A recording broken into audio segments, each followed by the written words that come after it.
이제 오늘 본문에서 보는 것은 사도 바울이 어려운 과정을 거쳐서 긴 여정을 마치고 이제는 예루살렘에 도착을 했습니다. 그 오는 과정 하나님께서 또 인도해 주셨고, 또 올 때 마음에 많은 부담도 있었고, 또 어떤 사람들은 바울이 예루살렘에 이번에 들어가게 되면 다시는 다른 나라로 가지 못할 것이다. 이제는 거기에서 생을 마감하게 될지도 모른다. 그렇게 예언한 선지자도 있었고, 그 많은 핍박을 받을 것이다. 고난을 받을 것이다. 그러면서도 바울은 그럼에도 불구하고 나는 예루살렘에 가야 된다. 예루살렘을 통해서 바울의 마음은 지금 어디를 향하고 있냐면 이제 세계의 중심인 로마에 들어가서 복음을 전해야 되겠다. 그것이 바울의 삶의 생애의 목적입니다. 오늘 17절 말씀에 형제들이 우리를 기꺼이 영접하거늘, 또 20절 말씀에도 바울더러 이르되 형제여. 바울은 이방인의 사도입니다. 예루살렘에 있는 제자들을 형제라고 부릅니다. 예루살렘에 있는 제자들, 예수님의 제자들이죠. 어쩌면 또 사도이죠. 그런데 그 모든 호칭보다 가장 아주 정감 있는 호칭은 형제요, 또 자매요. 그러면서 형제들이 와서 바울을 기쁘게 맞이해 주었습니다. 여러분, 이 그리스도 안에서 우리가 형제라는 이 관계가 중요합니다. 뭐 권사님, 장로님, 목사님, 뭐 원로 목사님, 호칭이 많지요. 근데 그런 호칭보다 더 의미 있고 소중한 호칭은 형제 자매입니다. 예수 그리스도 안에서 예수 그리스도의 보혈에 의해서 우리가 하나님의 자녀된 그 관계 속에서 볼 때 우리 모두 다 형제입니다. 그러니 서로 더욱더 친밀해야 되겠죠. 그렇게 형제 자매 관계 속에서 피를 나눈 그 혈육보다도 더 의미 있는 하나님 안에서의 형제 관계를 우리가 마음껏 누릴 수 있기를 바랍니다. 그 다음에 바울이 이제 먼저 예루살렘에 와서 가장 첫 번째 사람을 만납니다. 누구를 만날까요? 오늘 본문에 보니까 야고보를 만납니다. 성경에 보면 야고보라는 이름이 여러 명 나오죠. 예수님의 제자 가운데 야고보가 있죠. 근데 그 야고보는 사도행전 12장에 보면 그 야고보는 옥배임 당해서 순교했습니다. 또 오늘 여기 본문에 나오는 야고보는 예수님의 동생 야고보입니다. 그 예수님의 동생인 야고보가 예루살렘 교회의 초대 담임 목사, 또 일대 감독, 그리고 30년 동안 예루살렘을 대표하는 그러한 감독으로서 일하다가 순교합니다. 예수님의 친동생이라는 것 하나만으로도 굉장히 권위가 있죠. 그런데 예루살렘 교회는 모든 세상의 모든 교회의 첫번 교회입니다. 제1대 교회. 모든 교회의 뿌리가 되고 어머니 같은 역할을 하는 교회가 바로 예루살렘 교회입니다. 바로 그 교회의 감독으로 있는 사람이 야고보입니다. 이제 바울은 이 야고보를 만나서 인사를 하고, 또 그동안 여러 지역에서 있었던 이방 선교회에 있었던 하나님의 크신 역사를 낱낱이 빠짐없이 보고합니다. 바로 이 점이 중요합니다. 야고보, 하나님의 사도이면서 예수님의 친동생이면서 예루살렘의 일대 담임 목회자이면서 가장 권위 있는 사람이죠. 바로 여기에서 사도 바울이 야고보를 만났다. 사도 바울도 권위가 있어요. 예수님께로부터 너는 나를 위하여 이방인에게 복음을 전할 내 종 사도가 되어야 하리라. 그렇지만 예루살렘에 돌아와서는 야고보를 만나서 문안하고 또 그를 높이면서, 그리고 하나님이 함께 하신 역사를 보고합니다. 어쩌면 사도 바울 입장에서 보고 안 해도 돼요. 권위가 있어요.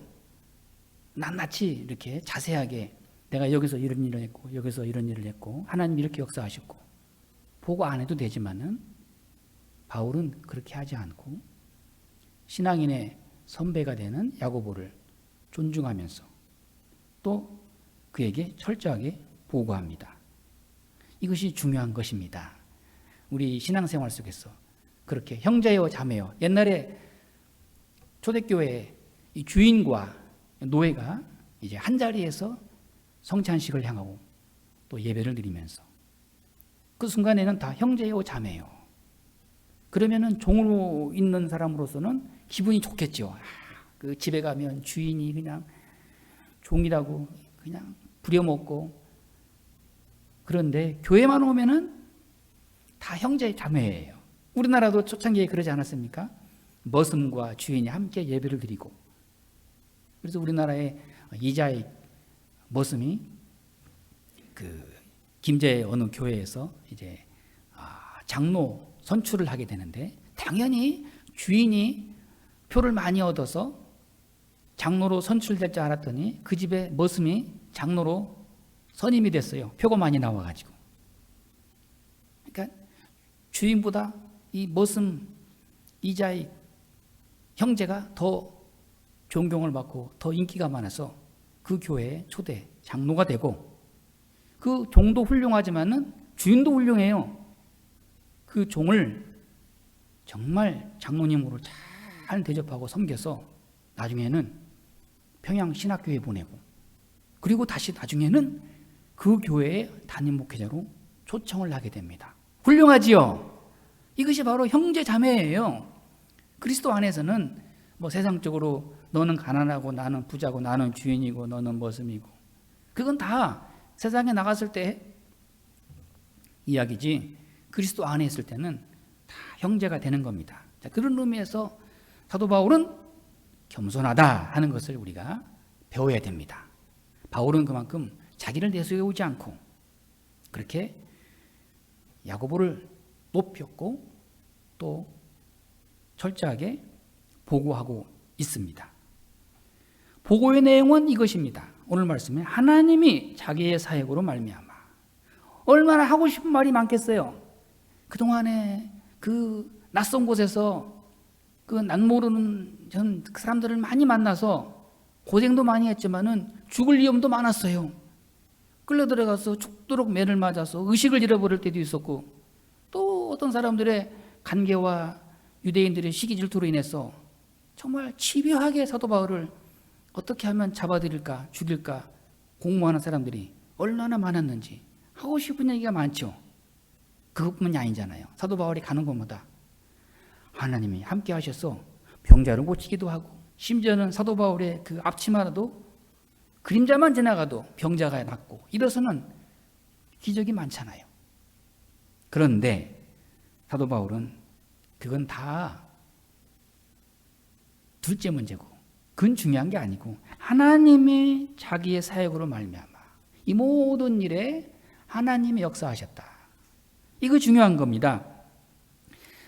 하나님이 역사하셨고 하나님이 오늘 나를 여기까지 인도해 주셨다. 나는 아무것도 아니다. 오직 하나님이 하셨다. 사도행전의 모든 주체는 다 하나님이 하셨다. 사람이 교회를 세우고 내가 고생을 하고 내가 어디를 가고 그런 게 중요한 게 아니에요. 여러분, 우리가 교회를 볼 때 하나님의 교회를 붙들고 계십니다. 하나님의 교회를 세우시고 하나님이 또한 함께 하십니다.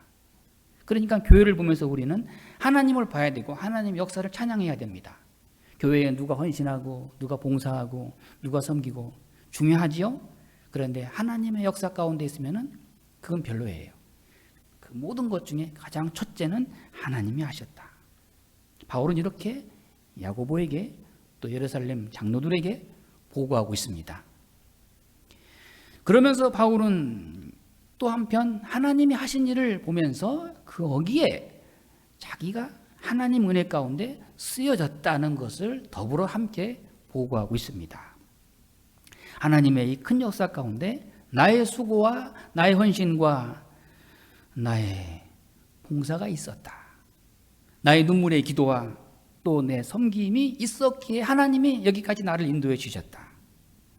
여러분, 하나님의 일에는 우리 모두의 눈물과 헌신과 봉사가 필요한 겁니다. 에이, 하나님 알아서 하시겠지. 아니에요. 하나님은 그 많은 사람들의 물질과 섬김과 희생이 하나님께로 다 필요한 것입니다. 거기에 하나님께 쓰임받으면서 하나님의 역사를 함께 체험하는 것입니다. 예수님께서 5천 명을 먹이실 때 여러분 다 아시죠?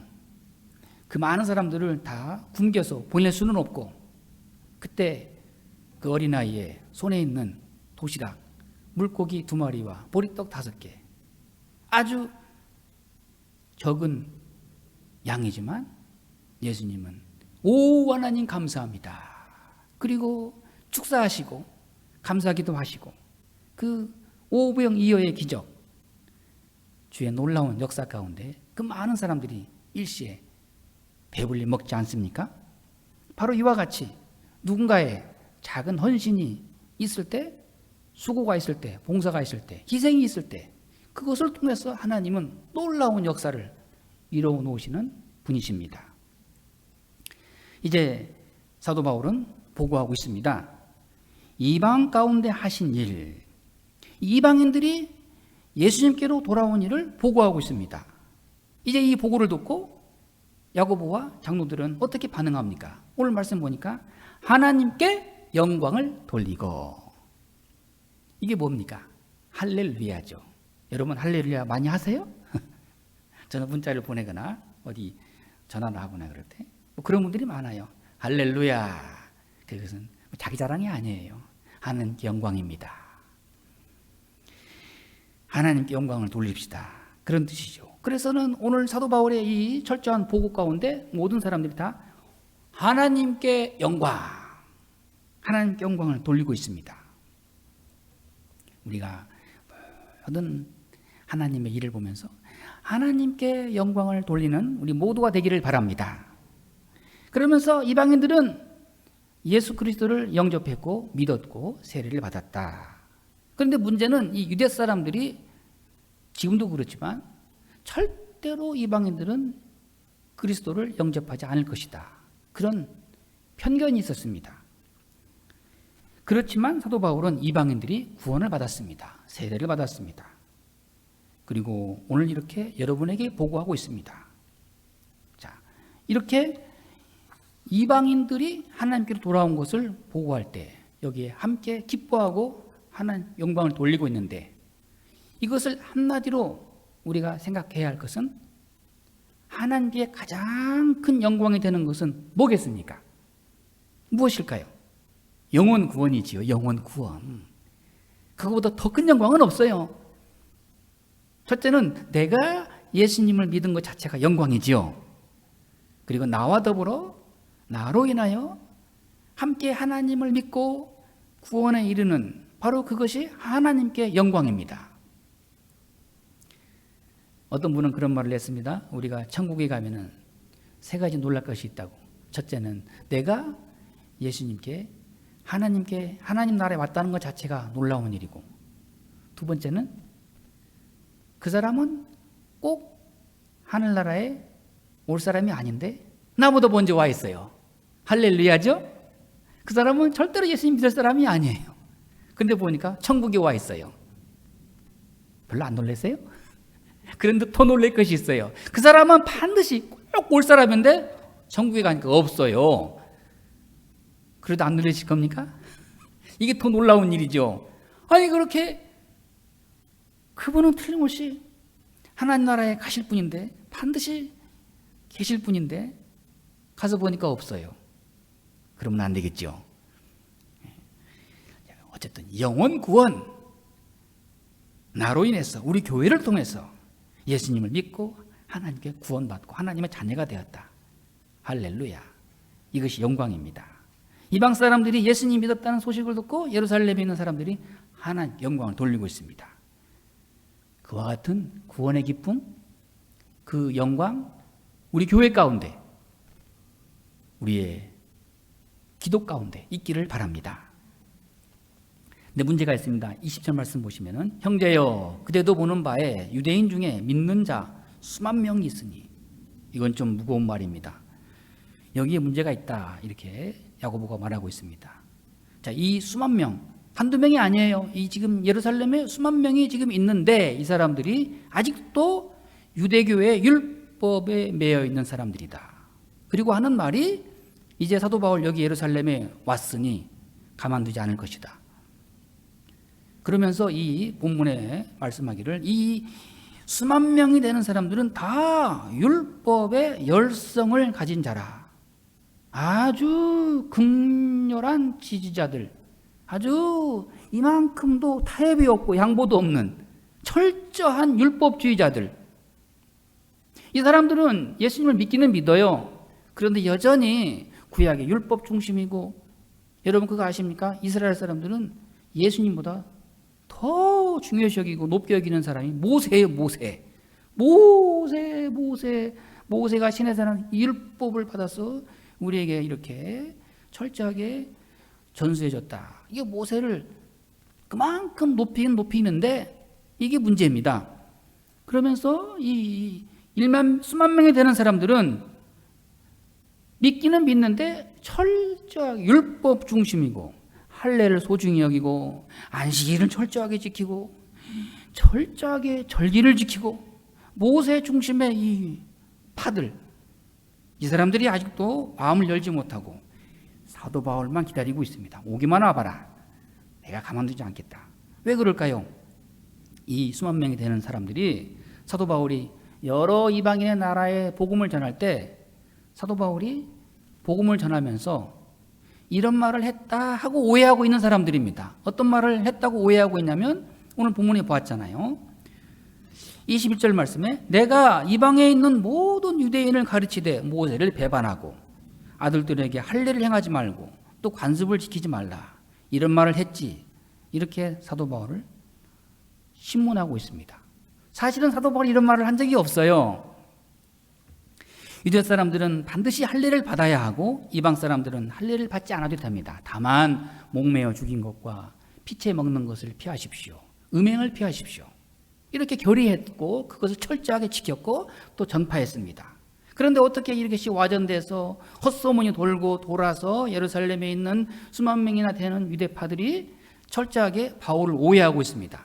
바울이 유대 사람들을 무시했고 모세의 율법을 또 폄하했고, 또 이스라엘 사람들이 할례 그거 받지 않아도 된다, 모세의 율법 지키지 않아도 된다, 그거 다 필요 없다, 예수님만 잘 믿으면 되지, 왜 그런 율법에 얽매이느냐, 이렇게 바울이 말했지 않느냐 하고 바울을 핍박하고 오해하고 있습니다. 참, 예루살렘에 돌아온 사도 바울, 참 반갑기는 반갑는데 반가움도 기쁨도 한순간이고, 이 많은 수많은 사람들이 바울을 오해하고 있습니다. 큰일 났습니다. 이제 또 다시 예루살렘에서 큰 소동이 일어날 것 같아요. 그리고 나서 이제 오해를 받고 있는 이 사도 바울, 이것이 어떻게 될 것인가? 이 수만 명이나 되는 열성분자 유대인들을 상대로 한 사람 한 사람을 다 만나서 그게 아니고요, 그런 말 많이 하잖아요. 그게 아니고요, 그게 설득하고 또 이해시키고 될까요? 이게 가능할까요? 한두 명도 아니고 이게 어려운 거예요. 안 되는 겁니다. 바울은 한 사람이고 그 나머지는 수만 명이 되는 사람들인데 그 많은 사람들을 다 언제 만나 설득하고 자기를 변호하고 진실을 밝히고 사실을 말하겠어요? 불가능한 일입니다. 여기에 이제 사도 바울이 어려움을 당할 때 여기에 일대 감독인 야고보가 지혜롭게 중재에 나섭니다. 사도 바울을 타협하기 위해서 여기에 적절한 지혜를 발휘합니다. 여러분, 우리가 믿음으로 살아갈 때, 하나님의 은혜 가운데 살아갈 때 어떤 오해도 있을 수가 있습니다. 또 어떤 사람들로부터 비난을 받을 수도 있어요.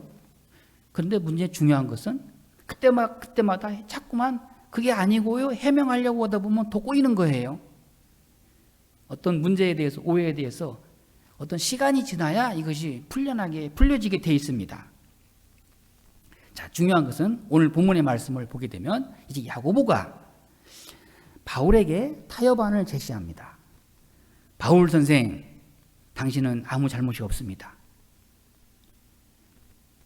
이제 내가 타협안을 내놓을 테니 이것을 잘 지켜서 그 수만 명이나 되는 사람들과 함께 잘 협력하여서 다시 새롭게 함께 할 수 있으면 좋겠습니다. 23절 보시면 제가 읽어드리겠습니다. 자, 우리가 말하는 이대로 하라. 서원한 네 사람이 우리에게 있으니 그들을 데리고 함께 결례를 행하고 그들을 위하여 비용을 내어서 머리를 깎게 하라. 그러면 모든 사람이 그에 대하여 들은 것이 사실이 아니고 그대도 율법을 지켜 행하는 줄로 알 것이라. 야고보는 사실은 이 사도 바울에게는 아무 문제가 없다는 것을 누구보다 잘 알고 있습니다. 그렇지만 그 많은 사람들에게 사도 바울은 그런 사람이 아닙니다. 해봐야 통하지도 않고 그 사람들은 절대로 설득될 사람들이 아니기 때문에 여기서 사도 바울, 당신은 아무 잘못이 없지만 좀 힘들더라도 하나만 양보하십시오. 그리고 내가 하란 대로 하십시오. 그러면서 23절 말씀에 여기에 네 사람이 우리에게 서원한 사람이 있다. 서원을 했다. 이건 나시린이라는 뜻입니다. 삼손이 나시린이잖아요. 머리 길고 힘센 삼손. 또 세례요한이 나시린이죠. 나시린은 하나님께 드려졌다. 근데 나시린이 하나님께로 드려지는 그 예식을 오늘 말씀에 결례를 행하고 그랬는데 나시린이라고 이렇게 선정이 돼서 하나님 앞에 일생 죽도록 이제는 하나님께 드려지는 사람, 바쳐지는 사람, 그럴 때 의식을 행하게 됩니다. 30일 동안 포도주와 고기를 입에 대지 않아요. 채식만 해야 돼요. 그리고 마지막 실을 동안에는 성전에 머물러 있어야 됩니다. 밖으로 왔다 갔다 하면 안 돼요. 저는 이거 말씀을 보면서 꼭 이 생각이 나더라고요. 꼭 요즘 말로 하면 외국에 나갔다가 들어오면 14일 동안 자가격리를 해야 하잖아요. 밖으로 다니지 말고 격리된 생활을 해야 하잖아요. 그 기간이 지나야 외부 활동을 할 수 있는 자유가 주어지거든요. 이 나시린 네 사람 그러면서 30일 동안 머리를 길다가 마지막에는 머리를 다 깨끗이 삭발해야 되고 그리고 마지막에는 또 자기 형편대로 소를 바치고 순양을 바치고 예물을 바치고 제물을 바쳐서 하나님 앞에 예식을 행해야 됩니다. 그 나름 많은 비용도 들어요. 야고보가 지금 이것을 말하고 있는 거예요. 그 네 사람이 있는데 너도 그 네 사람과 함께 그 의식을 같이 행하고 오늘 말씀에 24절 말씀에 그 비용을 사도 바울이 내어서 그 사람들의 머리를 깎게 하고 또 예물을 드리게 해서 율법을 지켜 행하면 그 많은 사람들이 사도 바울은 모세의 율법을 잘 준수하는 사람이다 라고 그들은 이해하게 될 것입니다. 이렇게 야고보가 중재안을 제시하고 있습니다. 이에 사도 바울은 여기에 대해서 뭐라고 말합니까? 아무 말이 없죠. 그대로 행합니다. 자, 여기에 대해서 사도 바울 나름 자기 주장을 내세울 수도 있잖아요. 내가 왜 그렇게 해야 합니까? 나는 아무 잘못이 없는데 내가 왜 그렇게 그 사람들과 함께 그 의식을 행해야 됩니까? 내가 뭘 잘못했다고? 사도 바울은 그런 말이 없어요. 침묵합니다. 그리고 관대하게 양보합니다. 타협합니다. 이것이 사도 바울의 관용의 정신이고 넓은 마음이지요. 사도 바울, 기독교 신앙의 교리에 대해서는 한치의 양보가 없는 사람입니다. 갈라디아서 1장 8절에 보게 되면 내가 전한 복음 외에 다른 복음을 전하는 자는 천사라도 저주를 받을 것이다. 그만큼 복음의 진리에 대해서는 철저하게 양보가 없는 사람입니다. 그러나 생활의 문제, 윤리의 문제, 문화의 문제, 또 생활의 의식에 대해서는 폭넓게 양보하고 타협점을 찾고 있는 사람입니다. 그 이유는 딱 한 가지. 사람들하고 부딪히고 싶지 않은 거예요. 이 진리의 문제 가지고 부딪힌다면은 얼마든지 자기가 변호하고 자기 주장을 내세울 수 있지만 그 율례를 행하고 율법을 지키고 이거 다 사실은 복음에 비하면은 다 변두리에 불과한 것이거든요. 그렇기 때문에 사도 바울은 철저하게 양보할 것은 양보하고 지킬 것은 지키면서 단 이렇게 해서라도 한 사람이라도 더 하나님께로 돌아올 수만 있다면, 우리 마음이 서로 하나가 될 수 있다면, 우리가 서로 함께 하나님의 영광을 찬양할 수만 있다면 모든 것을 다 양보하고 내려놓고 양보하고 그렇게 마음을 넓히고 있습니다. 고린도전서 9장 19절에 보면 내가 모든 사람에게 자유하였으나 스스로 모든 사람에게 종이 된 것은 더 많은 사람을 얻고자 함이라. 다른 사람의 종이 될 필요가 없는 사도예요. 그렇지만 각각 다른 곳마다 문화가 다르고 사람들의 생활이 다르고 언어가 다르기 때문에 그 나름대로 존중하면서 그 사람들을 섬기면서 한 사람이라도 더 예수님께로 돌아오기만을 바랬던 사도 바울. 고린도전서 9장 22절 23절 말씀에 내가 여러 모양이 된 것은 아무쪼록 몇몇 사람을 구원코자 함이니 내가 복음을 위하여 모든 것을 행하면 복음에 참여하고자 함이라. 여기에 복음이 있습니다. 저는 로마서 4장 25절 말씀을 참 좋아해요. 여러분도 아시는 말씀이에요. 예수는 우리가 범죄한 것 때문에 내줌이 되고 또한 우리를 의롭다 하시기 위하여 살아나셨느니라. 예수님은 죄가 없어요. 이 땅에 그런데 오실 때부터 죄인으로 오셨어요. 그리고 철저하게 우리를 위하여 그 죄인 가운데 내줌이 되고 또 십자가의 고난과 죽음을 그대로 감수하시고 우리를 위하여 우리의 의를 위하여 우리를 의롭다 하시기 위하여 죽음에서 다시 살아나셨느니라. 이게 복음이죠. 예수님 십자가의 모든 것을 다 바치고 내려놓으시고 다 포기하시고 하나님께 다 위탁하셨지만 그걸로 끝이 아니에요. 우리의 새로운 생명을 위해서 우리의 의로움을 위해서 다시 살아나셨습니다. 이것이 복음입니다. 이 복음을 전함에 있어서 그 걸리는 그 어떤 다른 것들은 다 양보하고 다 사람과 화평하면서 하나가 되기를 원하는 사도 바울 어떻습니까? 그 비난 때문에 당하지 않아도 될 누명을 쓰면서 이런 일을 하고 같이 나시린과 함께 의식을 행하면서도 사도 바울은 거기에 아무런 반감이 없습니다. 그 접촉점 통해서 오히려 모든 사람이 함께 그 그리스도 안에서 서로 하나가 되는 화평을 누리고 있는 것입니다. 그리스도에 대한 사랑에 이렇게 하나가 된 것입니다. 이제 우리의 신앙생활 어떻습니까? 우리의 생활 속에서 우리는 주변에 많은 사람들을 접촉하며 살고 있잖아요. 다 그러면서도 사람들은 우리를 바라봅니다. 우리가 어떻게 본을 보여야 될 것인가? 우리의 희생과 헌신과 우리의 수고와 우리의 양보를 통해서 한 생명이 하나님께로 돌아올 수만 있다면 기꺼이 우리가 감수하고 우리가 더욱더 하나님 앞에 쓰여지는 그런 역할을 우리가 할 수 있는 사람이 되기를 바랍니다.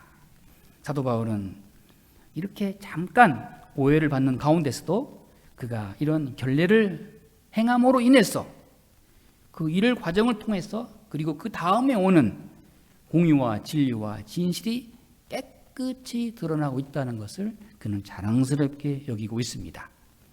오늘 사도 바울은 예루살렘을 방문했습니다. 그 반가움과 기쁨과 영광도 잠시 그 많은 사람들로부터 오는 오해와 비난 속에서 또 한 번 그는 좌절할 수밖에 없고 또 넘어질 수밖에 없었지만 지혜롭게 이것을 극복하면서 다시 한번 사도 바울로서의 삶의 모습이 어떠함을 우리에게 보여주고 있습니다. 이것이 우리가 배워야 할 그리스도인의 삶의 자세입니다. 기도하겠습니다.